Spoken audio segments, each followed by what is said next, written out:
Recentemente foi feita uma pesquisa, um grupo de pessoas que usavam esteroide. A essas pessoas foi dado a informação que elas iam tomar uma pílula de Dianabol. Ele aumenta a força da pessoa. E elas aumentaram incrivelmente a força. Qual é a surpresa? Era maltodestrina.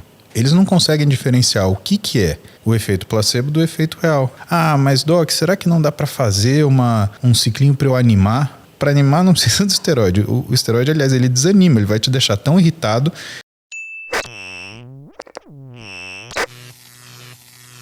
Leio muito sobre efeito placebo, e você está falando algo que eu concordo.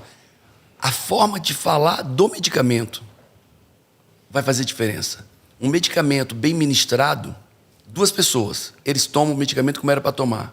Mas o médico que fala do medicamento, fala dos princípios ativos, dos efeitos ao longo do tempo, dos ganhos, que ele entende, que ele visualiza os ganhos, a pessoa que entendeu o efeito do remédio, o porquê do remédio, os ganhos ao longo do processo do tratamento, vai ter provavelmente mais resultados no corpo do que aquele que tomou o remédio da mesma maneira, mas sem entender o porquê daquilo. Então eu vou te dar um dado para comprovar o que você está falando. Recentemente foi feita uma pesquisa com um grupo de pessoas que usavam esteroide. A essas pessoas foi dado a informação que elas iam tomar uma pílula de Dianabol. Dianabol é um tipo de esteroide que, teoricamente, ele aumenta a força da pessoa. E todas essas pessoas já tinham ouvido falar isso. Deram Dianabol para as pessoas e elas aumentaram incrivelmente a força. Qual é a surpresa? Não era Dianabol, era maltodestrina.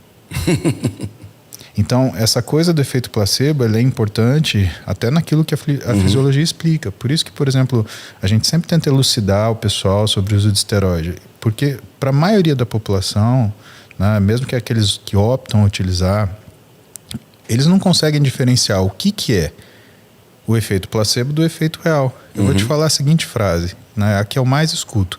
Ah, mas Doc, será que não dá para fazer um ciclinho para eu animar?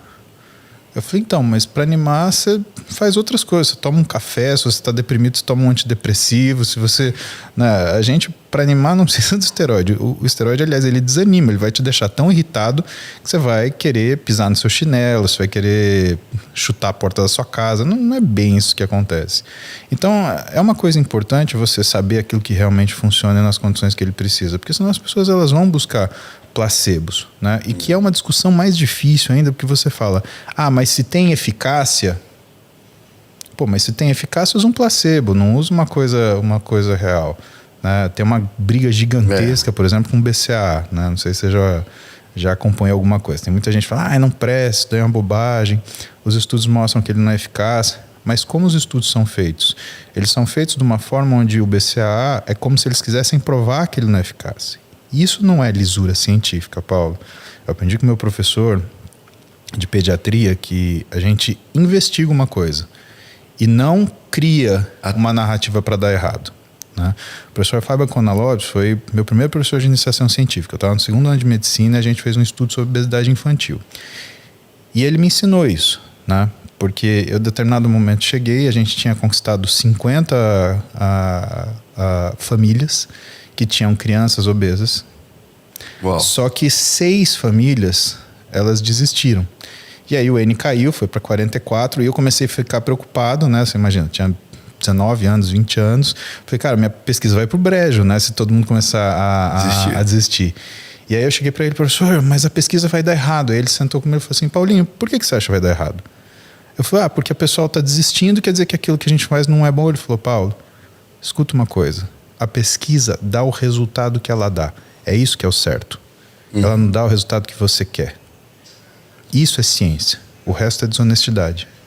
Aí eu falei, que lição. Né? A gente nunca pesquisa uma coisa que você já quer saber o resultado. Isso é perceptível. Quem está financiando a pesquisa? Quem está financiando a pesquisa? E vai dar quem o financiador da pesquisa tá pedindo.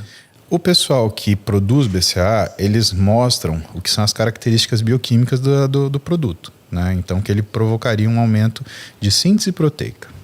As pessoas que não têm relação com a indústria, elas fazem o contrário. Aí fica uma queda de braço. Agora, qual o problema? O problema é que a responsabilidade de descobrir a verdade não é da indústria. A indústria quer vender. O problema é que você tem que descobrir a verdade pelo método científico. E quando você vê o que é a qualidade do método científico da maioria desses trabalhos... E é exatamente entrar no meio disso. Exato. É o que não está do lado, não está do outro e entra sem a tese. E a minha... Entra com a investigação. Pois é, e a minha conversa com o pessoal é muito simples. Olha, o BCAA ele reproduz um sinal de síntese proteica semelhante ao treinamento. Então você vai dar no treinamento? Não, você já tem outro treinamento. Então, teoricamente, a gente tem que estudar o BCAA quando você está em repouso. Você tem que pegar um cara em repouso e dar BCAA para ver o que acontece. Não tem estudo assim, especificamente para hipertrofia muscular.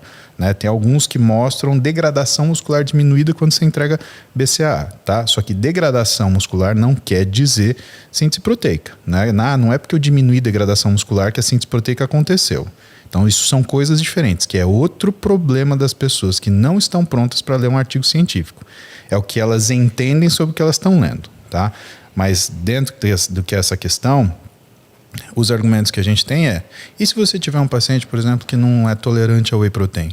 Você não vai dar proteína nenhuma para ele. Você vai falar, joinha para você, sei lá, lambe clara de ovo. Não vai. Né? O BCAA, ele consegue, não com a mesma eficiência ou eficácia do whey protein, mas ele consegue te entregar aquela diferença no aporte proteico. Né? Então, precisa de uma sensibilidade, precisa de uma boa vontade.